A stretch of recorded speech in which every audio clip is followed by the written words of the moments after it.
Actually हुआ ये था कि उस दिन रोज़ की तरह मैं कॉलेज आई थी और मेरा ये था कि मेरा बैग लाइब्रेरी में था। मैं रख के अपने दोस्त को क्लास में छोड़ने आई थी। तो जैसे सूर्या भैया वहाँ सीढ़ी पे जस्ट खड़े थे ऐसे अपने दोस्त के साथ, और मैं उनसे जस्ट एक कदम आगे बढ़ी, तैसे ही पहली फायर हुई।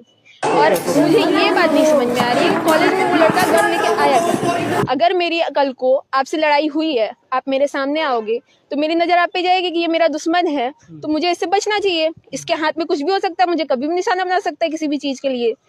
तो उसके हाथ में अगर गन था तो सूर्या भैया को दिखा होता, पहली बात। और दूसरी बात कि अगर वो सामने से गन लाके कमर के पीछे से अगर वो छुपा के रखा था तो दोबारा अगर वो निकाल के उसे लोड करने में टाइम लगता, तब तक भी भैया भाग सकते थे, लेकिन उसे छुपा के लाया गया और वो आते ही तुरंत फायर किया। भैया को एक सेकंड का भी सोचने का भी टाइम नहीं मिला।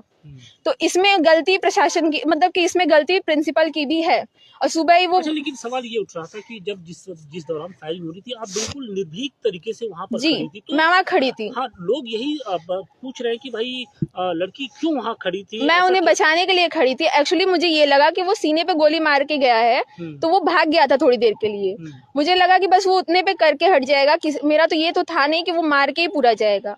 अब उसके मन में क्या है वो जाने, लेकिन मुझे लगा वो सीने पे गोली मार के जाएगा, लेकिन वो दोबारा आ गया। मुझे लगा उतने में जाएगा, मैं उतने में कॉल कर दूंगी। मैं पीछे गई, तब तक वो फिर दोबारा आ गया।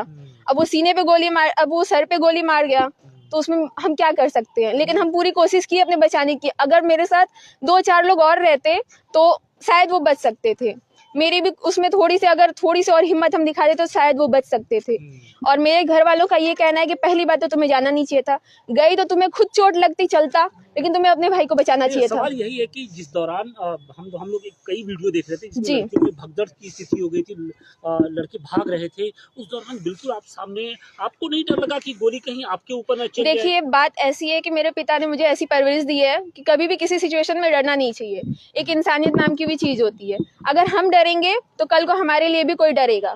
अगर आज किसी के साथ हो रहा है, हम डर रहे हैं, हम उसके लिए आवाज नहीं उठाएंगे, तो कल को मेरे लिए भी कोई आवाज उठाने वाला नहीं है। तो इसीलिए मैं आगे गई। मंजीत, उस समय जब गोली चला रहा था तो खड़े देखा उसने मुझे देखा भी था। उसने यहाँ तक कि जो क्या नाम है, जो भाग रहे थे वीडियो में भैया थे, उनको भी 2 कदम दौड़ाया था। और उनके साथ जो एक भैया खड़े थे उन्हें भी 2 कदम सीढ़ी की तरफ दौड़ाया, लेकिन उसके मन में ये था कि उन दोनों को दौड़ाने के चक्कर में सूर्या भी हाथ से ना निकल जाए, इसीलिए उसने फिर सूर्या भैया को भी निशाना लगा लिया। अच्छा, मंजीत के साथ और कौन था? दूसरा लड़का कहीं वीडियो में दिखाई नहीं पड़ा। वो क्या रोल था? वो कहाँ खड़ा था? वो मुझे नहीं पता वो कहाँ था। मैंने बस पहली गोली जब चली तो मुझे ये था कि कुछ बच्चे होते हैं, पटाखा वटाखा, ऐसा ही आवाज है, एकदम तीखा आवाज। मैं पीछे मुड़ के देखी, मेरा पहला निगाह मेरा बंदूक पे गया भी नहीं था। मैंने पहले उसी को देखा, फिर मैंने उसे लोड करते हुए देखा जब सब भाग रहे थे। मैंने देखा, उसमें मेरा बस ये था कि मुझे कैसे भी करके बचाना है, लेकिन मैं नहीं बचा पाई, वो बात अलग है।